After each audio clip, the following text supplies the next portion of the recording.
প্রিয় দর্শক, আপনাদেরকে পুনর্বার স্বাগত জানাচ্ছি আমাদের আজকের অভিমত অনুষ্ঠানে। যারা এইমাত্র টেলিভিশন সেটের সামনে বসেছেন আমাদের অনুষ্ঠান দেখবার জন্য, তাদেরকে বলছি যে আজকের এই অনুষ্ঠানের শিরোনাম আমরা নির্ধারণ করেছি প্রোপাগান্ডার ফাঁদে বাংলাদেশ। এবং এই বিষয়ে কথা বলবার জন্য আমরা স্টুডিওতে আমন্ত্রণ জানিয়েছি Tasnim Khalil, editor in chief Netra news, এবং Masud Hasan Khan, former BBC journalist, এই দুজনকে। আমি এই পর্যায়ে মাসুদ হাসান খান আপনার কাছে আসতে চাই যে আমরা দেখতে পাই যে সাংবাদিকতা এবং অ্যাক্টিভিজমের মধ্যে যে পার্থক্যটা, সেটা অনেক ক্ষেত্রে আমরা বুঝতে পারছি না এখন, যে কারণে সাংবাদিকদের কাছ থেকে বা গণমাধ্যমের কাছে এক ধরনের প্রত্যাশা হয়ে দাঁড়াচ্ছে যে আমি যেভাবে চিন্তা করি, আমি যে ভাষায় কথা বলি, সাংবাদিকরা সেই ভাষায় কথা বলবে। এই যে যে এক্সপেকটেশন যে তৈরি হয়েছে, এবং এই তৈরি হতে হতে এক ধরনের মব তৈরি হচ্ছে এবং জোর করে আপনাকে দিয়ে কথা বলাতে হবে যে না, এটাই হচ্ছে বলতে হবে। এখন আপনি প্রথাগত যে সাংবাদিকতার যে নর্মস বা কোড, সেটিকে মেনে আপনি হয়তো সেটি করলেন না, কিন্তু আরেকজন ওই কাজটি করলেন, তিনি ভাইরাল হয়ে গেলেন, এবং আপনি এক ধরনের বলা যায় যে আপনার প্রাসঙ্গিকতা হারাচ্ছেন। বিষয়টি কি এরকম নাকি? না, দীর্ঘমেয়াদে দেখলে আসলে বিষয়টা সেরকম না। এই মুহূর্তে আমি লুজিং আউট। কেউ একজন আমার আগে তড়াক করে কাজটা করে ফেললো এবং সেটার মধ্যে কোনো যাচাই নেই, বাছাই নেই, এবং যার বিরুদ্ধে কোনো অভিযোগ করা হচ্ছে তার কোনো বক্তব্য নেই। এটা এটা অ্যাক্টিভিজমের অংশ হতে পারে, কিন্তু সেটা জার্নালিজমের অংশ হতে পারে না। কারণ জার্নালিস্টকে কিছু নিয়ম কানুন, মানে এডিটোরিয়াল যেসব রেগুলেশনস আছে, রুলস আছে, তাকে সেগুলো মেনে করতে হচ্ছে, যেটা একজন অ্যাক্টিভিস্টকে সেটা নিয়ে বদারও করতে হয় না। ফলে যে ধরনের সাংবাদিকতার কথা আমরা বলছি, ট্র্যাডিশনাল জার্নালিজম, সেটা হয়তো লুজ আউট করছে, মানে for the moment. But in the long run, মানে তাতে কিন্তু মানে ওইটা না করলে কিন্তু জার্নালিজমের ক্ষতি হচ্ছে। কারণ তখন যে কেউ উঠে যে কেউ সাংবাদিক হয়ে যেতে পারবেন। যিনি মনে করছেন যে একটা ক্যামেরা থাকলেই আর ইউটিউব চ্যানেল থাকলেই আমি জার্নালিস্ট, কিন্তু জার্নালিজম তো তার থেকে অনেক অনেক অনেক বড় একটা ব্যাপার। ফলে এই মুহূর্তে হয়তো তারা সেটা মিস করছেন, যে হ্যাঁ, তারা ওইভাবে ইয়ে করছেন না। কিন্তু আবার ওই একজন জার্নালিস্টের কথা যদি চিন্তা করেন, যে ওই জার্নালিস্ট তিনি 3 মাস খেটে একটা ইনভেস্টিগেটিভ রিপোর্ট করছেন, ওই কন্টেন্ট, মানে আমি রিপোর্টটাকে এখন কন্টেন্ট হিসেবেই দেখছি, যে ইনভেস্টিগেটিভ রিপোর্টটা একটা কন্টেন্ট, ওই কন্টেন্টটা আর অন্য কোনো অ্যাক্টিভিস্ট তৈরি করতে পারবে না, বিকজ সে ওইটাতে ইনভেস্ট করছে না, সময় দিচ্ছে না, রিসার্চ করছে না, তার এডিটোরিয়াল ভ্যালুসগুলো নিয়ে সে চিন্তা করছে না, তার স্ট্রাকচারটা নিয়ে সে ভাবছে না। ফলে যদি এমনটা যদি হয় যে একটা ইনভেস্টিগেটিভ রিপোর্ট আপনি দেখলেন, এবং সেটাতে আপনি বুঝতে পারবেন যে কত রকমের সময় সেখানে গেছে, কত রকমের মাল মশলা সেখানে অ্যাড করা হয়েছে। আপনি নেত্র নিউজের কথা বলেন, নেত্র নিউজ একটা ফ্যান্টাস্টিক কিছু ইনভেস্টিগেশন চালিয়েছে। ওইটাই হচ্ছে আসলে ভবিষ্যৎ। কিন্তু এই মুহূর্তে আপনি আপনার এন্টারটেনমেন্টের জন্য, আপনার সাময়িক আনন্দের জন্য আপনি ইউটিউবে যা তা কন্টেন্ট আপনি দেখছেন, অমুক তমককে গালাগালি করছে, তমক তমকের মানে চরিত্র নষ্ট করে বক্তব্য দিচ্ছে, অনেক লাইবেলাস কথাবার্তা হচ্ছে। একজন সৎ সাংবাদিক কখনো ওইসব করবে না, এবং that will make the difference. এই মুহূর্তে এইগুলো হচ্ছে। বাংলাদেশ যেহেতু একটা বড় ধরনের পরিবর্তন হয়েছে, অনেক ধরনের ভয়েস আপনি শুনতে পাচ্ছেন, which is a good news. এই প্রসঙ্গে কিন্তু একটু আপনার কাছে কোয়ালিটির প্রশ্ন যখন আসবে, জি জি, তখন জার্নালিজমের বাইরে আপনি আর যেতে পারবেন না। নিশ্চয়ই। আপনি আরেকটি বিষয় লক্ষ্য করেছেন কিনা, যে বাংলাদেশের বড় দুটো মিডিয়া হাউস, প্রথম আলো এবং ডেইলি স্টার, তার একটি পত্রিকায় আপনারা দুজনেই কাজ করেছেন একটা সময়, এবং আমরা লক্ষ্য করছি যে যখনই পছন্দ হচ্ছে না বা যখনই মনে হচ্ছে যে না, আমাকে কোনো একটা চিন্তা বলয় থেকে কাউকে টার্গেট করতে হবে, তাকে ভারতের দালাল বা এই ফ্যাসিজমের পক্ষের মানুষ ইত্যাদি ইত্যাদি ট্যাগিংয়ের যে সংস্কৃতিটা আমরা দেখতে পাচ্ছি, প্রথম আলো আক্রান্ত হয়েছে, আপনি সেটি লক্ষ্য করেছেন। ডেইলি স্টারকেও এক ধরনের আক্রমণের মুখে পড়তে হয়েছে। এখন প্রথম আলো বা ডেইলি স্টারের সাংবাদিকতা তো প্রশ্নের ঊর্ধ্বে নয়, কিন্তু তাই বলে যে ধরনের অবস্থার মুখোমুখি তাদেরকে হতে হয়েছে, সেটাকে আপনি কিভাবে দেখেন? এই চাপটা ধরুন, এটা এই পরিবর্তনের চাপ। হ্যাঁ, মানে এরা এই পত্রিকাগুলো তো আর আজকে গজিয়ে ওঠেনি, এটা ভুইপুর মানে নিউজ পেপার হাউস না। তারা দীর্ঘদিন ধরে বাংলাদেশে সাংবাদিকতা করেছে, এবং আমি তো বলবো যে মানে ধরুন গত 16 বছরে ওই সরকারের সময় যারা কিছুটা সাহস দেখানোর মানে সুযোগ পেয়েছে বা যারা দেখাতে পেরেছে, তাদের মধ্যে ডেইলি স্টার এবং প্রথম আলো রয়েছে।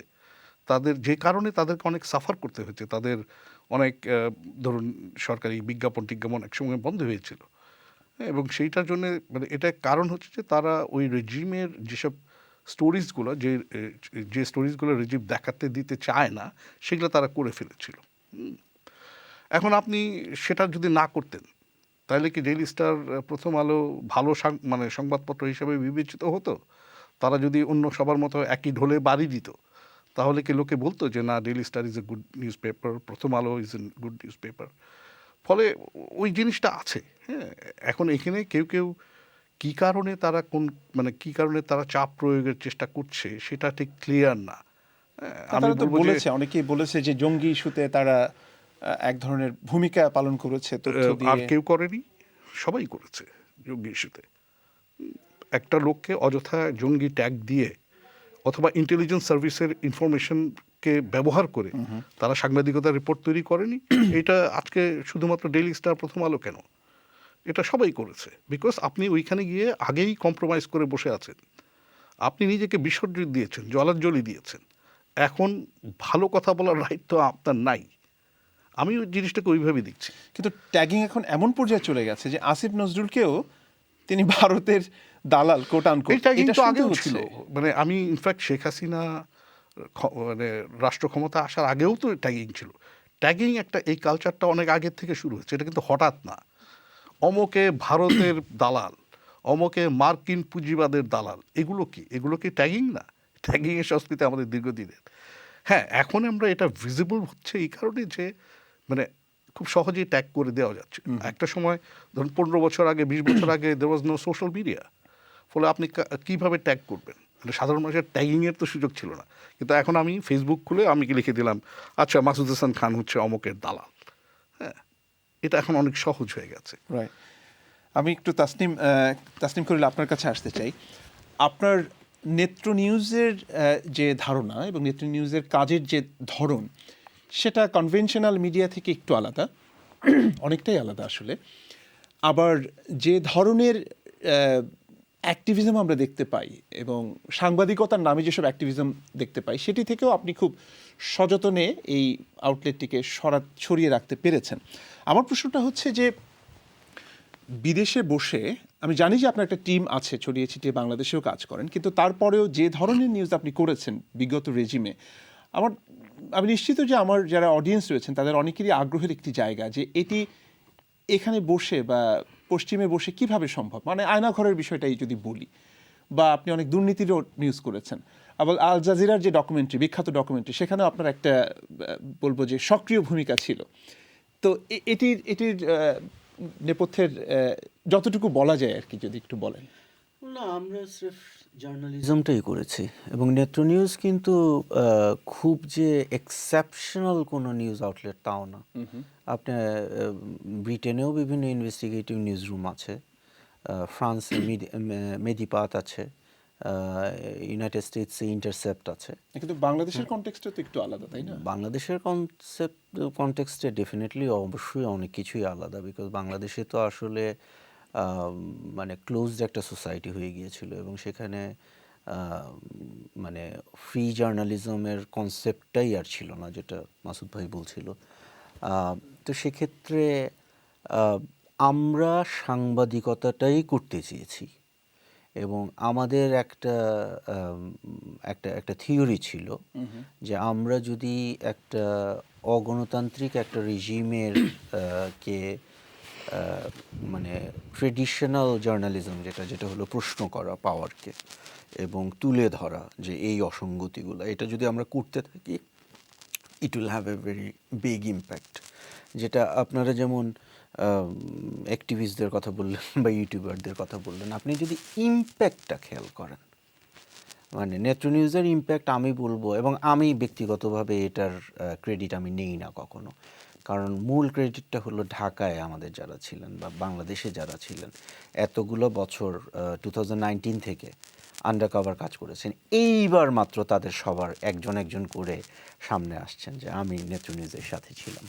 তো ওনারা শুধুমাত্র সাংবাদিকতার জন্য, ওনাদের কাউকে কিন্তু বাইলাইনও দেওয়া হতো না। আপনি নিজে সাংবাদিক হিসেবে জানেন যে বাইলাইন একটা সাংবাদিকের জীবনে হয়তো সবচেয়ে বেশি ইম্পর্টেন্ট জিনিস, টাকার থেকেও বেশি ইম্পর্টেন্ট হলো বাইলাইন। আমাদের সহকর্মীরা কিন্তু সেটাও নেননি। হ্যাঁ, তো সেই দিক থেকে হিসাব করলে তাদের ওই ডেডিকেশনটার কারণে আমরা যে ইম্প্যাক্টটা আমরা পেয়েছি, এটাতে আমরা দেখছি যে এখন আয়নাঘরের কথা যেটা বললেন, আয়নাঘরের বন্দি প্রতিবেদন, এই যে আয়নাঘর শব্দটা এখন কিন্তু বাংলা ল্যাঙ্গুয়েজের ভোকাবুলারিতে ঢুকে গেছে। হ্যাঁ, এবং এই প্রফেসর মোহাম্মদ ইউনূস যখন ওনার ফার্স্ট ভাষণটা দিচ্ছেন, সেখানে উনি বলছেন যে আয়নাঘরগুলো সব বন্ধ করে দেওয়া হয়েছে। গুম সংক্রান্ত একটা কমিশন হয়েছে, তারা বলছে যে তারা আয়নাঘরে গিয়ে দেখে সেটা প্রমাণ পেয়েছে। এবং আপনি এখন মিম হচ্ছে, হ্যাঁ, আয়নাঘর নিয়ে বা ডিজিএফআই নিয়ে। তো একটা জার্নালিস্টিক অর্গানাইজেশন হিসেবে, একটা আউটলেট হিসেবে এটা তো আমাদের বিশাল পাওয়া। হ্যাঁ, কারণ আমরা যে ধরনের ইম্প্যাক্ট আমরা রাখতে চেয়েছিলাম আমরা এটা রাখতে পেরেছি। এখানে একটু জানতে চাই যে ধরেন আপনি যখন আয়নাঘর নিয়ে একটা সংবাদ করলেন বা একটা রিপোর্ট করলেন, স্বাভাবিকভাবেই আগের ক্ষমতা কাঠামোর সঙ্গে সেনাবাহিনীর একটি অংশ তো ওতপ্রোতভাবে জড়িত ছিল। তো সেখানে তো আপনাদেরকে সেই বিষয়টিকে মাথায় রেখে নিউজটা করতে হয়েছে, অর্থাৎ ওই সেনাবাহিনীর ভেতরে একটা পক্ষকে তো আপনাকে প্রতিপক্ষ বানাতে হয়েছে, বা যে কোনো কারণেই হোক, মানে তারা তো আপনাদেরকে টার্গেট করেছে। এখন সেনাবাহিনীর ভেতরকার যে পরিবর্তনটা, সেটা তো আমরা দূর থেকে দেখতে পাই না, এবং কখনো কখনো আমরা দেখি যে আগের কাঠামোর অনেকেই থেকে যায়, অনেকেই সেই জায়গাটি থেকে মানে মানে আপনাদের শঙ্কাটা তো এখনো বোধহয় কাটেনি। মানে যদি একটু বলেন যে না, এই বিষয়গুলোকে কিভাবে হ্যান্ডেল করেন? আমাদের এখনো কাটেনি, এবং বাংলাদেশের মতো দেশে the military is always going to be very unhappy about independent journalism. এটা শুধু বাংলাদেশের বিষয় না, এটা এমনকি আপনি যদি ইন্ডিয়াতেও যান, আশেপাশে অনেক দেশে, পাকিস্তানের কথা চিন্তা করুন। পাকিস্তানে তো আমার একজন সহকর্মী প্লুটো বুকস থেকে আমাদের প্রায় একই টাইমে একটা বই বের হয়েছিল। হি ওয়াজ কিল্ড, মানে ওনাকে অ্যাবডাক্ট করে নিয়ে গিয়ে আইএসআই ওনাকে খুন করে নালার মধ্যে ফেলে রাখছিল। হ্যাঁ, সো মিলিটারির সাথে সাংবাদিকদের একটা দ্বন্দ্ব তো সবসময়ই থাকে, কারণ আমরা জনগণের সামনে তথ্যটা তুলে ধরতে চাই, আর তাদের কাজটা হলো, বিশেষ করে মিলিটারি ইন্টেলিজেন্স কাজটা হলো ঠিক উল্টো। হ্যাঁ, তো একটা টেনশন সেখানে ডেফিনেটলি সবসময়ই থাকে, কিন্তু গণতান্ত্রিক বাংলাদেশ যদি আমাদেরকে প্রতিষ্ঠা করতে হয়, তাহলে আর্মিকেও এটা বুঝতে হবে, মিলিটারিকেও এটা বুঝতে হবে যে ইন্ডিপেন্ডেন্ট জার্নালিজমকে জায়গা দিতে হবে, এবং এটা সবার জন্য, বিশেষ করে সবচেয়ে বেশি দরকার হলো রুলিং পার্টির জন্য। এটা আপনি যদি একটু আমাকে সময় দেন, বাংলাদেশ আওয়ামী লীগের আজকের যে পরিণতি, এটার প্রথম যে রেড লাইট যেটা বা ওয়ার্নিং লাইট যেটা ছিল, সেটা ছিল আপনার সাথে আব্দুল জলিলের ইন্টারভিউটা, যেখানে তিনি কিন্তু খোলামেলাভাবে অনেক কিছু বলেছিলেন, এবং আমি যতদূর জানি সেন্সিটিভ অনেক, এবং শেষ পর্যন্ত বিভিন্ন চাপে হোয়াটএভার এটা পুরোটা প্রকাশ করা যায়নি। কিন্তু যদি আপনার ওই ইন্টারভিউটা, আব্দুল জলিল সাহেবের ওই কথাগুলা প্রণিধান করা হতো, তাহলে কি আপনি মনে করেন যে বাংলাদেশ আওয়ামী লীগের 2009 সাল থেকে আজকে 2024-এ এই পরিণতি হতো? সো সেখানে কি করা হয়েছে, সেখানে বলা হয়েছে যে না, বুলবুল হাসান লাইক আওয়ামী লীগের বিরুদ্ধে কোনো একটা ষড়যন্ত্রে লিপ্ত। কিন্তু আপনার কাজটা ছিল জাস্ট একজন পলিটিশিয়ানকে প্রশ্ন করা, তার উত্তরগুলো আপনার অডিয়েন্সের সামনে দেয়া, যেটা আওয়ামী লীগের জন্য, আওয়ামী লীগের লিডারশিপের জন্য সবচেয়ে উপকার হতো যদি তারা ওই সময়টায় বুঝতে পারতেন যে তাদের সাধারণ সম্পাদক, যিনি নিজে নির্যাতিত হয়েছেন ডিজিএফআই এর কাস্টাডিতে, তিনি যখন ক্ষোভ থেকে, ফ্রাস্ট্রেশন থেকে কিছু কথা বলছেন, এটাকে গুরুত্ব দিয়ে শুনতে হবে, এটা যদি তখন তারা বুঝতেন, তাহলে আজকে তাদেরকে দলে দলে, হ্যাঁ, ওই যে কাঁটাতারের বেড়া পার হয়ে ইন্ডিয়াতে লাফিয়ে গিয়ে পড়ে কলকাতায় এখন লুকিয়ে থাকতে হতো না। সো এই জন্য আমি মনে করি যে স্বাধীন সাংবাদিকতার দরকারটা সবচেয়ে বেশি হলো সরকার এবং সরকারি পার্টির, এবং দেন মিলিটারি। আসবো আপনার কাছে, আমি কয়েকটি কল নিয়ে আবারও প্যানেলে ফিরে আসবো। হ্যালো দর্শক, কে আছেন লাইনে? আমি জানি যে অসংখ্য দর্শক আমাদের এই আলোচনায় অংশ নিতে চান, কিন্তু যেহেতু সময় খুবই কম, আমি খুব অল্প কয়েকটি কল নিয়ে আবার প্যানেলে ফিরে আসবো, প্যানেল মেম্বারদের কাছে ফিরে আসবো। হ্যালো দর্শক, আপনার টেলিভিশনের ভলিউম কমিয়ে আমাদের সঙ্গে কথা বলুন প্লিজ। হ্যালো, আমি দুঃখিত, আমি পরের দর্শকের কাছে যাচ্ছি। আমি আগের কলারের কোনো কথা শুনতে পাচ্ছিলাম না। হ্যালো দর্শক, কে আছেন লাইনে? হ্যালো,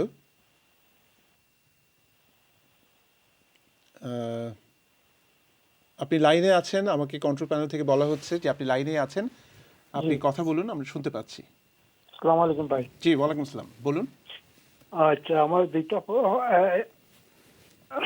শুনতে নেই আমার মাত। জি, শুনতে পাচ্ছি, বলুন। আমার প্রশ্ন হইলো, একটা সমাধান চাই আর একটা দোয়া চাই। হুম হুম।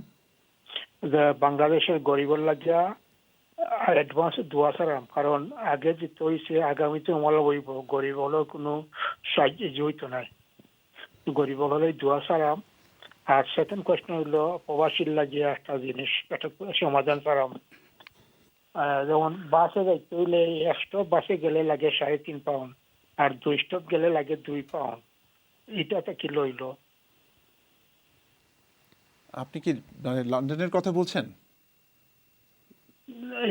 লন্ডনের কথা না, মানে লন্ডনের কথা দিয়াও হইছে।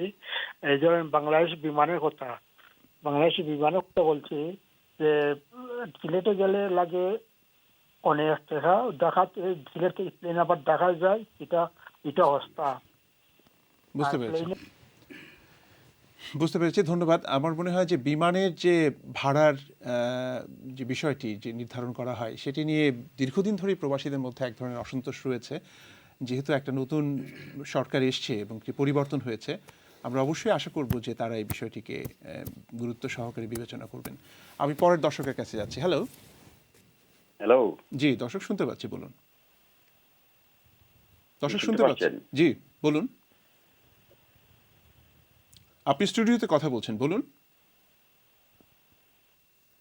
হ্যালো।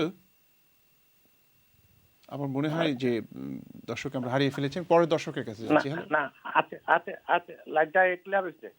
লাইনটা ক্লিয়ার, আপনাকে শুনতে পাচ্ছি, আপনি বলুন। আচ্ছা, বুলবুল ভাই, হুম হুম। আসসালামু আলাইকুম। আমার প্রথমে এই যে তসলিম কলির সাহেব এবং ওনার একজন কলিগ আছে জুলকার নাইম, তাদেরকে আমি আন্তরিকভাবে ধন্যবাদ দেই। তাদের তাদেরকে আমার মতে বাংলাদেশের জনগণ চিরজীবন তাদেরকে স্মরণ রাখবে। আর এই যে আপনার যে হেডলাইনটা লিখছেন যে প্রপাগান্ডার ফাঁদে বাংলাদেশ, বাংলাদেশ না, প্রপাগান্ডার ফাঁদে ইন্ডিয়া, কারণ তাদের যে বলতেছে কাঁচামাল আমাদের দেশে দিবে না, পেঁয়াজ, রসুন, আদা, আলু, এগুলা বাংলাদেশ তারা আর কোনো ওয়ার্ল্ডের কোনো দেশে তার এগুলা নিবে না। আমি চাই আমাদের বাংলাদেশের পক্ষ থেকে এগুলো টোটালি বন্ধ করা হোক, তারপরে অটোমেটিক আমাদের পায়ে তো এগুলা বিক্রি করতে হবে আমাদের দেশে হচ্ছে। ধন্যবাদ। একটা পার্সপেক্টিভ আমরা পেলাম, এবং আপনার পরামর্শটা অবশ্যই অনেকে শুনেছেন, আমাদের প্যানেল মেম্বারও শুনেছেন, তারা কি বলেন এই বিষয়ে আমরা শুনবো। আমি পরের দর্শকের কাছে যাচ্ছি। হ্যালো দর্শক, কে আছেন লাইনে? হ্যালো। হ্যালো বুলবুল সাহেব, আসসালামু আলাইকুম। ওয়ালাইকুম আসসালাম, শুনতে আমার পাচ্ছি, দুইটা পয়েন্ট আমি ব্রিফলি টাচ করব। জি। প্রথমটা হচ্ছে ভারতের বাংলাদেশের বিরুদ্ধে এই যে প্রপাগান্ডা, এটার আমার মনে হয় মেইন কারণ হলো ভারত প্রতিবেশী অনেক বড় দেশ, তাদের যে আগে শেখ হাসিনাকে তাদের গ্রিপের মধ্যে ছিল, এখন বাংলাদেশ এই সরকারকে তারা মানে এইসব প্রেসার দিয়ে নানানভাবে একটা নমনীয় সিচুয়েশনের মধ্যে নিয়ে যেতে চায়, এটাই মেইন কারণ। আর নাম্বার 2 হচ্ছে এই যে ভারত যে হিন্দুদের নিয়ে যে সিচুয়েশনটা ক্রিয়েট করছে, ভারত মনে করে যে সাউথ ইস্ট এশিয়াতে তারা হিন্দুদের প্রোটেক্টর। এখন প্রোটেক্টর হলে তো সিচুয়েশন দেখাতে হবে they are going to protect because of the Hindus are in trouble, that's why they are staring up all this. আমার ইন্ডিভিজুয়াল ওপিনিয়ন। ধন্যবাদ, থ্যাংক ইউ। ধন্যবাদ আপনার মতামতের জন্য। আমি পরের দর্শকের কাছে যাচ্ছি। হ্যালো। হ্যালো, জি বলেন। জি, শুনতে পাচ্ছি, আপনি স্টুডিওতে কথা বলছেন, বলুন। আচ্ছা, আমি প্রথমে হচ্ছে আপনার দুইজন ইয়ের মধ্যে একজন সঙ্গে পরিচয় আছে, তো আর যাই হোক এটা পরে কথা হবে। বাট আমি যে জিনিসটা জানতে চাচ্ছি যে বাংলাদেশে এখন যে পরিস্থিতি আছে সেই পরিস্থিতিতে ওরা কি বাংলাদেশে শান্তিপত কাজ করছে না এখনো আগের মতো হচ্ছে? কাদের কথা বলছেন, কারা শান্তিমতো কাজ করছেন? সাংবাদিকরা আগের মতো আচ্ছা মানে আচ্ছা, সাংবাদিকরা আগের মতো, পরিস্থিতি কিনা হ্যাঁ। না এখনো একটু আছে? আচ্ছা, বুঝতে পেরেছি যে সাংবাদিকরা স্বাধীনভাবে কাজ করতে পারছেন কিনা নাকি আগের অবস্থায় রয়েছেন সেটি আপনি জানতে চাচ্ছেন। পরের দর্শক, হ্যালো দর্শক, কে আছেন লাইনে? আপনার টেলিভিশনের ভলিউম কমিয়ে আমাদের সঙ্গে কথা বলুন, মিউট করে কথা বলুন প্লিজ। আসসালামু আলাইকুম। ওয়ালাইকুম আসসালাম। যে আপনার প্রোগ্রামটা খুব ভালো লাগে। বলে বর্তমানে আগে আছিল ইন্ডিয়ার আন্ডারে বাংলাদেশ, এখন ইন্ডিয়ার আন্ডারে না, এখন জনগণের আন্ডারে বাংলাদেশ। আগর সরকার রয়েছে না, এখন জনগণের সরকার। আর বাংলাদেশের পাবলিক যত ইন্ডিয়ায় উসলিব তো পাবলিক বাংলাদেশের এক হয়। এখন আর ডরাইবার কিছু নাই। এখন ইন্ডিয়া না 14 ইন্ডিয়া আইলো বাংলাদেশের পাবলিকে ডরায় না। আর ইন্ডিয়ার বুঝলি ওখানে আর লইবার জায়গা পান না তো বুঝলি। বাংলাদেশে শেখ হাসিনায় ডুবাইয়া গেছে, শেখ হাসিনা হলতা দিয়া গেছেন কি বাংলাদেশের। আর শেখ হাসিনা বিকি গেছিলা ইন্ডিয়ার লগে। এই বর্তমান যারা আছে এরা বাংলাদেশের মানুষ বিকেন না। ধন্যবাদ। আর আপনার মূল বক্তব্যটুকু পেয়েছি, হাতের সময় খুবই কম। আমি আর একটি কল নিয়ে প্যানেলে ফিরে আসবো। হ্যালো দর্শক, কে আছেন লাইনে? হ্যালো দর্শক, কে আছেন লাইনে? হ্যালো, জি বলুন। হ্যালো, জি শুনতে পাচ্ছি, বলুন। জি ভাই, আমার কথা হইলো যে আপনার এখন যে বাংলাদেশের যে পরিস্থিতি, হুম হুম এই পরিস্থিতি যারা প্রবাসীরা আছেন তারা দেশে যাওয়ার ক্ষেত্রে যে আপনার যে বিমানের যে টিকিট, এটা বৃদ্ধি মানে এখনো তো স্থিতিশীল হচ্ছে না। আর ওই যে আপনার ওই প্রবাসীরা অর্থ দিয়ে তারা ফোন নিয়ে যাবে দেশে, এই ক্ষেত্রে কড়াকড়ি নিয়ম। এটার জন্য যে এই যে প্রপাগান্ডা আপনি যে দিচ্ছেন, প্রপাগান্ডার ক্ষেত্রে যে বাংলাদেশের যে এখন যে প্রেক্ষাপট, এখন যেহেতু আগের যে সরকার পতন হয়েছে, এখন নতুন সরকার আসছে। এখন নতুন সরকার দেওয়ার অর্থ হলো যে প্রবাসীরা সমস্যাগুলো দেখার জন্য। এখন এই ক্ষেত্রে আমাদের আপনাদের কি মতামত এটা জানতে চাইতেছি। আর ধন্যবাদ দর্শক। আমি একটু মাসুদ হাসান খান, অনেক দর্শক অনেক কথা বলেছেন, সব কিছু তো আলাদাভাবে আলোচনার সুযোগ নেই। আমি একটু যেহেতু ভারত বিষয়ে বেশ কিছু কল এসছে, ওই জায়গা থেকে একটু আপনার কাছে জানতে চাই যে আমি রিসেন্টলি একজন ভারতীয় সাংবাদিকের একটা ইন্টারভিউ দেখছিলাম, অর্ক ভাদুরী, এটি বেশ ভাইরাল হয়েছে এবং তিনি অনেকগুলো কথাই বলেছেন। তো সেখানে যেটা আমার কাছে খুব গুরুত্বপূর্ণ মনে হয়েছে যে ভারতের মানে ভারত কেন বারবার আওয়ামী লীগ বা শেখ হাসিনাকে ডিফেন্ড করছে বা প্রোটেক্ট করছে, এটা তার প্রশ্ন ঘুরে ফিরে। মানে বাংলাদেশের সঙ্গে কূটনৈতিক সম্পর্কটা যদি সুষম হয় এবং যদি সমতা ভিত্তিক হয় তাহলে তো বাংলাদেশ নিয়ে চিন্তা হবে, একটি পার্টিকুলার রাজনৈতিক দল নিয়ে তো হওয়ার কথা না। এবং সেটি নিয়ে তিনি বেশ জোরালো বক্তব্য দিয়েছেন। আপনার কাছে কি মনে হয় যে এই ইন্ডিয়ান ধরেন বিজেপি সরকারের ডিপ্লোমেসি তো একটা ধারায় যাচ্ছে বা মোদির যে ডিপ্লোমেসি সেটি একটি ধারায়, কিন্তু ভারতের যে আপামর জনসাধারণ তাদের সঙ্গে তো আমাদের একটা মোটামুটি টেনশন যে শুরু হয়ে গেল, সেটার জন্য কি এককভাবে মোদি দায়ী বলে মনে করেন আপনি? দেখেন, একটা জিনিস কি যে মানে ইভেন ইন্ডিয়াতে মোদি সরকার ক্ষমতা আসার পর থেকে মিডিয়াতে যেসব চেঞ্জেসগুলো হয়েছে আপনি যদি একটু খেয়াল করেন, সেটা টোটালি মোদিফাই হয়ে গেছে। গদি মিডিয়া বলছে, হ্যাঁ, মানে তাদের মানে একটি রাজনৈতিক দলের সঙ্গে তাদের জাতীয় স্বার্থটাকে এক জায়গায় করা হয়েছে। অর্থাৎ বিজেপি সরকারই হচ্ছে ভারতের জাতীয় সরকারের প্রতিনিধিত্বকারী। ফলে আপনি যে চেঞ্জেসগুলো দেখবেন, এটা এই যে করাপশনটা যেটা হয়েছে, মানে ডিগ্রেডেশন, সেটা হচ্ছে যে ধরুন ভারতে একটা সময় খুব স্ট্রং মানে ইন্ডিপেন্ডেন্ট জার্নালিজমের একটা ধারা ছিল। হ্যাঁ, বড় বড় নিউজ হাউস যেগুলো ছিল, নিউজ পেপার, তারা অনেক ইনভেস্টিগেটিভ রিপোর্ট করতো। তারা সেগুলোকে আস্তে আস্তে আস্তে আস্তে মানে কেটে ছেটে মানে তাদের উপর চাপ দেওয়া হয়েছে, তাদের উপর আঘাত হানা হয়েছে। ফলে ওই সব হাউসগুলো এখন আর নেই। ইভেন তেহলকার মতো তারা মানে তাদের অবস্থা খারাপ। সো হোল জিনিসটাকে তারা নিজেদের কন্ট্রোলের মধ্যে নিয়ে আসছে মিডিয়া। এখন আপনি ইন্ডিয়ান মিডিয়াতে যা দেখছেন সেটা হচ্ছে মানে একজন জার্নালিস্ট হিসেবে সে বলছে না, সে একজন ভারতীয় জার্নালিস্ট হিসেবে বলছে। সুতরাং একজন ভারতীয় জার্নালিস্ট যখন বাংলাদেশের দিকে তাকাবে, সে ভারত সরকার যেভাবে যে চশমা দিয়ে বাংলাদেশকে দেখছে, ওই সাংবাদিকও ওই চশমা দিয়েই বাংলাদেশকে দেখছে। ফলে এই যে প্রপাগান্ডার কথাটা আসছে, প্রপাগান্ডা নয়, ওখানে তাদের যে ন্যাশনাল ইন্টারেস্টটা এক জায়গায় হয়ে গেছে। এবং তারা যেহেতু দেখেছে যে মোদী সরকার একসময় হাসিনা সরকারের প্রধান পৃষ্ঠপোষক ছিল এবং হাসিনা সরকার এখন আর নেই, এই বাস্তবতাটাকে তাদেরকে গ্রহণ করতে অনেক কষ্ট হচ্ছে। এটার কারণে তারা নানা ধরনের মেটেরিয়াল দিচ্ছে, যেগুলো নিয়ে বাংলাদেশের লোক আবার নাখোশ হয়ে যাচ্ছে যে তারাই আমাদের ব্যাপারে এইসব কথা কেন বলবে, হ্যাঁ, আমরা তো ওইরকম না। হ্যাঁ, এই যে একটা মানে একটা আনব্যালেন্সড ক্যাম্পেইন শুরু হয়েছে। হ্যাঁ, আরেকটা জিনিস হচ্ছে যে ইন্ডিয়া থেকে যেসব কন্টেন্টগুলো তৈরি হচ্ছে, যেসব সকল বাংলাদেশ বিরোধী যেসব প্রপাগান্ডাই বলুন আর কন্টেন্ট বলুন, সেগুলো কিন্তু একটা বড় অংশ হচ্ছে ইংরেজিতে, যেটা সারা পৃথিবী দেখতে পাচ্ছে। বাংলাদেশ থেকে কিন্তু কন্টেন্ট ওইভাবে তৈরি হচ্ছে না, ইংরেজিতে কন্টেন্ট তৈরি হচ্ছে না। ইভেন যারা ব্লগিং করছেন, যারা অ্যাক্টিভিস্ট হিসেবে কাজ করছেন, তারা যা করছেন বাংলায় করছেন, কিন্তু সারা বিশ্ব কিন্তু বাংলা জানে না। ফলে ওইখানে একটা অসম অবস্থা তৈরি হয়েছে। আপনার মানে আগের কলার যারা বলছিলেন এইসব কথা, আমি তাদের মূল সুরটা যদি ধরি, তাহলে আমি দেখব যে তারা দেখতে চাচ্ছে যে তাদের দেশের বিরুদ্ধে একটা প্রচার চলছে, সেটা ন্যায্য হোক অন্যায্য হোক চলছে, কিন্তু সেই প্রচারটার জবাব দেওয়ার জন্য বাংলাদেশে কেউ নেই, বা লোকের অভাব আছে। ফলে ওইখানে একটা অসম একটা মানে ভারসাম্যটা থাকছে না আর কি। ওই কনসার্ন থেকে একটা এবারে আসছে আরেকটা জিনিস, ইফ ইউ অ্যালাউ মি, সেটা হচ্ছে যে মানে এই যে প্রশ্নগুলো আসছে যে বাটি চালান দেওয়া হলে বাটি কোথায় যাবে, হ্যাঁ, বা এই গভর্নমেন্ট কি করছে, এইটা একটা বিরাট ধরনের নলেজ গ্যাপ তৈরি হয়েছে, তথ্যের একটা কি বলবো ক্রাইসিস তৈরি হয়েছে, অ্যাবসেন্স তৈরি হয়েছে। কারণটা কি, আমরা জানি যে এই গভর্নমেন্ট কিছু স্পেসিফিক কাজ করছে এবং তারা তাদের মতো করে ভেতর কাজ করছে, তারা গিয়ে কিন্তু বাইরে প্রচার করছে না।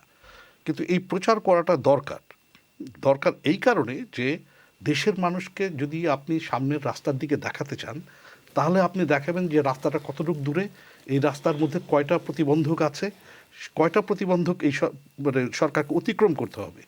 ফলে এই সরকারের যেসব কিছু কাজকর্ম ইউজুয়ালি এইসব দেশে স্ট্র্যাটেজিক ইনফরমেশন সার্ভিস থাকে, হ্যাঁ, ধরুন ডাউনিং স্ট্রিটের আছে, হোয়াইট হাউসের আছে, হ্যাঁ, স্ট্র্যাটেজিক কমিউনিকেশন। বাংলাদেশে কিন্তু কোনো স্ট্র্যাটেজিক কমিউনিকেশন বলে কিছু নাই। আমাদের একজন প্রধান উপদেষ্টার একজন আছেন, প্রেস সচিব আছেন, কিন্তু সেটা তার কাজ না। এটা হচ্ছে যে সার্বিকভাবে একটা সরকার কি করছে না করছে এটা জনগণকে জানানোর প্রয়োজন আছে, এটা জানানোর অধিকার কিন্তু জানার অধিকার কিন্তু ওই জনগণের, কিন্তু সেই মেকানিজমটা এখনো হয় নাই। হ্যাঁ, যেখানে একটা প্রতিষ্ঠান নিজের মতো করে ওই সরকারের যা কিছু অগ্রগতি সেটা সাধারণ মানুষকে জানাবে, এটা না জানানোর ফলে লোকের মধ্যে এক ধরনের বিভ্রান্তি তৈরি হচ্ছে। এই গভর্নমেন্ট আসলে কি করছে, ওরা ঠিকমতো করছে তো, ওরা পারবে তো, এই গভর্নমেন্ট আবার আগের গভর্নমেন্টের মতো এরকম হয়ে যাবে না তো, এই যে প্রশ্নগুলো হচ্ছে, এটা কারণ হচ্ছে যে মানুষ বিভ্রান্ত বোধ করছে যে আমরা সোশ্যাল মিডিয়া এত কিছু দেখছি, কিন্তু গভর্নমেন্ট অ্যাকচুয়ালি কি করছে এটা কেউ বলছে না। রাইট, ধন্যবাদ মাসুদ হাসান খান। অনুষ্ঠানের শেষ পর্যায়ে কিন্তু একটি প্রসঙ্গ নিয়ে কথা না বললেই নয়, সেটি হচ্ছে যে তাসনিম, আপনি হয়তো লক্ষ্য করেছেন যে আমরা যখন বৈষম্য বিরোধী যে মুভমেন্টটা, সেটির স্পিরিট নিয়ে কথা বলি, তখন সমাজে একটি ন্যায় বিচার প্রতিষ্ঠার এক ধরনের আকাঙ্ক্ষা কিন্তু কাজ করে। এবং আমি আপনার সঙ্গে সম্পূর্ণ একমত যে 4 মাসে সমাজের সব ধরনের অসাম্য বা মানে অন্যায় দূর হয়ে যাবে সেটি সম্ভব নয়। কিন্তু আমরা দেখেছি যে আদালত প্রাঙ্গণে যাদেরকে ধরে নিয়ে যাওয়া হচ্ছে, যারা অভিযুক্ত, তাদের উপরে যে হামলাগুলো হয়েছে সেটি নিয়ে আপনিও প্রকাশ্যে কথা বলেছেন, বহুবার কথা বলেছেন। আমরা এত কথা বলবার পরেও এবং এই বিষয়টি যে একেবারেই সমর্থনযোগ্য নয় সেটি মোটামুটি নিশ্চিত হবার পরেও আমরা দেখছি যে আসাদুজ্জামান নূরকে হসপিটালে তাকে আঘাত করা হয়েছে এবং যে ব্যাখ্যাটি দেওয়া হয়েছে, কর্তৃপক্ষ যে ব্যাখ্যাটি দিয়েছেন যে ওখানে হয়তো গণ অভ্যুত্থানে আহত কেউ ছিল, তাদের মধ্যে তারা হয়তো সংক্ষুব্ধ ছিল, তারা দেখে এটি করেছে। কিন্তু এটা কি আপনার কাছে মনে হয় যে এই ব্যাখ্যাগুলো গ্রহণযোগ্য? কোনোভাবে কারো উপরে আক্রমণ গ্রহণযোগ্য না, সেটার যে ব্যাখ্যাই দেওয়া হোক না কেন। বাট আমি দেখব যে এখানে কোনো চেঞ্জ এসেছে কিনা। কারণ আপনি যেটা বললেন যে যখন আওয়ামী লীগের মন্ত্রী বা নেতাদেরকে যখন কোর্টে নেওয়া হয়েছে এবং তারা আক্রমণের সম্মুখীন হয়েছে, আমি নিজে এটা নিয়ে বেশ কয়েকবার বলেছি যে এটা বন্ধ করতে হবে। এবং আমি যেটা দেখি এটা আদালত প্রাঙ্গণে এই অ্যাটাকগুলো বন্ধ হয়েছে। মানে আমরা অন্তত লেটেস্ট গত কয়েক সপ্তাহে এরকম কিছু শুনিনি। বরং এখন উল্টো একটা কমপ্লেন আছে যে এরা এত হাসি খুশি হয়ে আদালতে যাচ্ছে কেন, হ্যাঁ, বা এদেরকে কেন আরও মানে রেস্ট্রিক্টেড ওয়েতে আদালতে নেওয়া হয়নি। এর মানে যে আমাদের দিক থেকে মানে সিভিল সোসাইটি বা সাংবাদিকদের দিক থেকে যে একটা সমালোচনা ছিল যে আদালতে যাদেরকে আসামি হিসেবে হাজির করা হচ্ছে তাদের যথেষ্ট নিরাপত্তা প্রথম দিকে রক্ষা করা হয়নি, এটা সরকার আমলে নিয়েছে এবং আদালত প্রাঙ্গণে এদেরকে মানে এখন যথেষ্ট নিরাপত্তা দেওয়া হচ্ছে বলেই আমি জানি। আর হসপিটালের যে ব্যাপারটা আসাদুজ্জামান নূরের সাথে যেটা হয়েছে এটা তো নেক্কারজনক। আমি যেটা শুনেছি সেটা হলো গিয়ে যে হ্যাঁ, কিছু আহত তারা একই সময় ফিজিওথেরাপি নিতে গিয়েছিলেন এবং তখন আসাদুজ্জামান নূর এখানে ছিলেন এবং তারা দে জাম্পড অন হিম। অবশ্যই এই ধরনের ঘটনা যেন ভবিষ্যতে না ঘটে এটা আমরা আশা করব। তবে আমি এটাও বলবো যে আওয়ামী লীগ আমলে কিন্তু আমরা দেখেছি যে আদালতে সাংবাদিকরা গিয়েছেন, সম্পাদক ছিলেন একজন মাহমুদুর রহমান ফর এক্সাম্পল, তাকে আদালত প্রাঙ্গণে মানে রুলিং পার্টি স্টুডেন্ট অর্গানাইজেশন থেকে পিটিয়ে মানে রক্তাক্ত করা হয়েছে প্রায়, I mean he was about to be killed actually, এত বাজে একটা অবস্থা ছিল। কিন্তু সরকার থেকে কিন্তু আমরা কোনো ব্যবস্থা নিতে দেখিনি। এবং আদালতগুলো তো এখন একটা সময় তো আমরা দেখেছি যে বাংলাদেশে মানে একটা আন্দোলন করে রায় চেঞ্জ করে ফেলা যায় আদালতের, ওই অবস্থায় ছিল আদালতগুলো। এর মধ্যে আমি বলবো যে 4 মাসে যে এই গভর্নমেন্ট মোটামুটি অন্তত আমাদের কথা মানে জনগণের কথাটা শুনছে, এটা একটা বড় অ্যাডভান্সমেন্ট এবং আমি মনে করি যে সামনে এটা আমরা আরও ভালো কিছু দেখব। তাছাড়া অনুষ্ঠান একেবারে শেষ পর্যায়ে 21শে আগস্টের যে গ্রেনেড হামলা সেটি রায় হয়েছে সম্প্রতি এবং সেটি নিয়ে আমরা তীব্র সব প্রতিক্রিয়া দেখতে পাচ্ছি, বিশেষ করে যারা রায়টিকে মনে করছেন যে এটা একটা প্রভাবিত হয়ে বিচার বিভাগ রায় দিয়েছে, কোনো না কোনোভাবে বায়াস তারা এটি যারা মনে করছেন, সেটির বিপরীতে আপনার পর্যবেক্ষণটা কি, মানে আপনি কি মনে করেন? আমি এই রায়টা প্রায় মানে লোয়ার কোর্টের যে রায়টা এটা প্রায় 2000 পৃষ্ঠার রায়, আমি প্রতিটা পৃষ্ঠা পড়েছি এবং যে কেউ যদি পড়েন তারা জানবেন যে এইটাতে মানে তারেক রহমান বা অন্য যাদেরকেই ফাঁসি বা কারাদণ্ড দেওয়া হয়েছে ওগুলা ন্যায় বিচার ছিল না। এটা এনিওয়ান, আইনজীবী হওয়ার দরকার নেই, কমন সেন্স আছে যার তারাই বুঝবেন যে এই রায়টা খুব সমস্যাপূর্ণ ছিল। বরং এই রায়তে একটা বিস্ফোরক কিছু জিনিস ছিল, যেমন ডিজিএফআই কিভাবে জিহাদি সংগঠনগুলোর সাথে মানে লেনদেন করতো, উইলিং অ্যান্ড ডিলিং করতো, যেগুলো বাংলাদেশের কোনো পত্রিকায় আসেনি। তো আমি মনে করি যে 21শে আগস্টের গ্রেনেড হামলায় যারা মারা গেছেন তাদের প্রতি সবচেয়ে বড় ইনজাস্টিস, সবচেয়ে বড় অবিচারটা করছে আওয়ামী লীগ সরকার এবং শেখ হাসিনা নিজে। তিনি আইভি রহমানের মতো একজন নেতা মারা যাওয়ার পরেও তিনি এই কেসটাকে ব্যক্তিগত জিঘাংসা মেটানোর জন্য ব্যবহার করেছেন এবং এটা যে কোনো আদালতেই মানে রিলেটিভলি ইন্ডিপেন্ডেন্ট আদালতেই এই মামলাতে কিন্তু বলা হচ্ছে যেটা যে খালাস পেয়েছে, আসলে সেটা কিন্তু হয়নি। এই মামলাটাকে আদালত যেটা বলেছে সেটা আমরা ইংলিশে the closest I would say is mistrial হয়েছে, যে লোয়ার কোর্টে একটা মিসট্রায়াল হয়েছে এবং এইখানে তো ন্যায় বিচার করা হয়নি বা বিচার প্রক্রিয়াটাই ঠিক ছিল না যেভাবে। এবং আপনি দেখবেন ওইখানে যদি মুফতি হান্নানের যে জবানবন্দিটা আছে সেটা যদি আপনি পড়েন, পাতার পর পাতা মুফতি হান্নান বর্ণনা করে গিয়েছেন যে জঘন্যভাবে তাকে টাস্কফোর্স ফর ইন্টারোগেশন বলে একটা টর্চার চেম্বারে নিয়ে গিয়ে তাকে টর্চার করা হয়েছে দিনের পর দিন। রাইট, তো সেটা তো একটা দিক, কিন্তু 21শে আগস্ট গ্রেনেড হামলা তো হয়েছে এবং অসংখ্য মানুষ মারা গিয়েছে। তো সেই ক্ষেত্রে যেহেতু আওয়ামী লীগ এটি করেনি, কাজে এটির বিচার আর হবে না, এরকমই কি আমরা ধরে নিতে পারি? আমি মনে করি যে 21শে আগস্টের গ্রেনেড হামলা মামলার একটা নিরপেক্ষ তদন্ত হওয়া উচিত। দরকার হলে বিদেশি কোনো সংস্থার যদি সাহায্য নিতে হয়, FBI আছে বা ইউরোপোল আছে, তাদের সাহায্য। শুধু 21শে আগস্টের গ্রেনেড হামলা কেন, আমাদের সিলেটের কিবরিয়া সাহেব, উনি গ্রেনেড হামলায় মারা গিয়েছিলেন। ওই বিচারটা কি হয়েছে? ওনার নিজের ছেলেই তো মানেননি বিচারটা, যেটাই হয়েছে। আরও অসংখ্য এরকম বাংলাদেশে আওয়ামী লীগ আমলে যে ব্লগাররা মারা গিয়েছেন, তারা কি তাদের ফ্যামিলিগুলো কি জাস্টিস পেয়েছে? একটা কেস আপনি আমাকে দেখান যে আওয়ামী লীগ আমলে একটা ন্যায় বিচার কোনো একটা কেসে হয়েছে। প্রতিটা কেস সমস্যাজনক ছিল।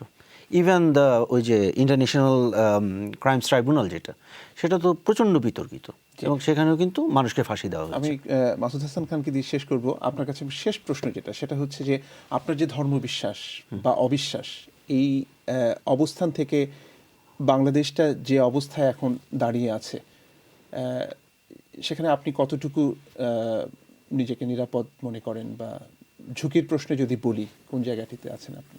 আমি একেবারেই অনিরাপদ বোধ করি না। আমি এইবার ঢাকায় গেলাম, আমি অনেকের সাথে মিশলাম। আমি ইনফ্যাক্ট 2-3টে ইউনিভার্সিটিতে আমি লেকচার দিয়েছি। একটা ইউনিভার্সিটিতে আমি দেখলাম যে প্রচুর ভিজিবলি মুসলিম, হ্যাঁ, হিজাব করা বা দাড়িওয়ালা অনেকেই আছেন। এবং আমি তাদেরকে একটা কথা প্রসঙ্গে জিজ্ঞেস করলাম যে আপনারা তো জানেন যে আমি নাস্তিক না? সবাই বললো হ্যাঁ। তখন আমি বললাম আপনাদের কারো কোনো মানে প্রবলেম আছে এটা নিয়ে? হ্যাঁ। এবং সবাই এক বাক্যে বললো যে না, it's none of our business. তো এটাই বাংলাদেশ। এটা আমি ওই বাংলাদেশেই বড় হয়েছি, ওই বাংলাদেশেই আমি দেখি। Of course I experience the tolerance, of course I did. এবং আমি তো মনে করি যে আমি যে নাস্তিক বা আমি যে ধর্মে অবিশ্বাসী, এটা যে আমি প্রকাশ্যে বলি, it is also part of the normalisation. হ্যাঁ, এবং সেটা আস্তে আস্তে সমাজের মানুষ গ্রহণ করছে। অনেক ধন্যবাদ। মাসুদ হাসান খান, আপনার কাছে প্রশ্ন খুবই কম সময়, তারপরেও একটা বড় প্রশ্ন খুব সংক্ষেপে যদি আপনি করেন, সেটা হচ্ছে উত্তর দেন। সেটা হচ্ছে যে আওয়ামী লীগের যে মানে জুলাই হত্যাকাণ্ডের পরে আওয়ামী লীগ এখন যে জায়গাটিতে দাঁড়িয়ে আছে, অনেকেরই বক্তব্য হচ্ছে বা অনেকেরই ধারণা হচ্ছে যে এই দলটির ফিরে আসাটা খুবই কঠিন, এবং এক ধরনের ডিটক্সিকেশন প্রক্রিয়ার ভেতর দিয়ে হয়তো সেটি সম্ভব হতে পারে। আপনার প্রেডিকশন কি? সেটা নির্ভর করবে আওয়ামী লীগ আসলে কতখানি চায়। মানে আওয়ামী লীগ একটা দল, দীর্ঘদিনের পুরনো রাজনৈতিক দল, বাংলাদেশের স্বাধীনতার সংগ্রামের সঙ্গে জড়িত দল। 2019-এ এসে দলটা নিজেকে যদি ব্যাংকরাপ্ট হিসেবে চিন্তা করে, তাহলে মানে এক ধরনের ভাবনা তৈরি হবে তাদের মধ্যে।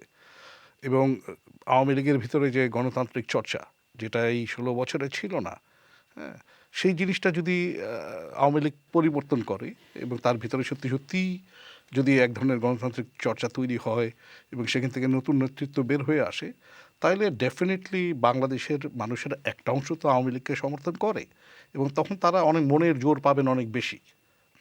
কিন্তু প্রশ্ন হচ্ছে যে সেটা আওয়ামী লীগ পারবে কিনা। কিন্তু আপনি যে বলছেন যে একটা বড় অংশ আওয়ামী লীগকে সমর্থন করে, অন্তর্বর্তীকালীন সরকারের যে অবস্থান আওয়ামী লীগ প্রশ্নে, তাতে যতটা না ন্যায় বিচার নিশ্চিত করার ব্যাপারে তারা আগ্রহী, অনেকেই মনে করেন যে তাদের মধ্যে এক ধরনের প্রতিশোধ স্পৃহা কাজ করছে। কেননা যারা এখানে আছেন প্রত্যেকেই কম বেশি ভিকটিম আওয়ামী লীগ রেজিমে, উইচ ইজ আন্ডারস্ট্যান্ডেবল যে হ্যাঁ, যখন আপনি ভিকটিম হবেন এক ধরনের প্রতিশোধ স্পৃহা কাজ করে।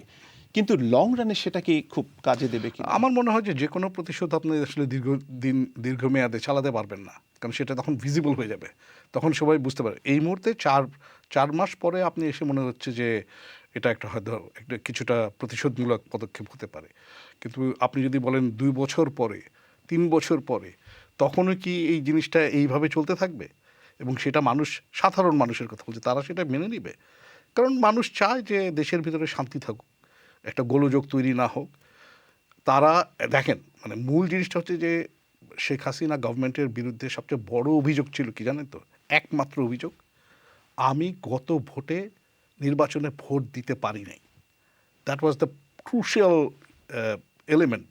মানুষের ক্ষোভের সবচেয়ে পুরো একটা জেনারেশন সেই ভোট, হ্যাঁ, মানে না দিতে পারার যে একটা জেনারেশন তৈরি হয়েছে যারা আসলে ভোট কি তারা জানে না, যারা আসলে তারা আওয়ামী লীগের যত সব প্রপাগান্ডা তারা শুনেছে, তারা অন্যান্য অপোজিশন গ্রুপ, হ্যাঁ, তারা সেটা তাদের সম্পর্কে জানে, তারা বিএনপি সম্পর্কে জানে না, তারা জামায়াত একটা রাজনৈতিক দল হিসেবে জানে না, জাতীয় পার্টি সম্পর্কে তারা কিছুটা জানে।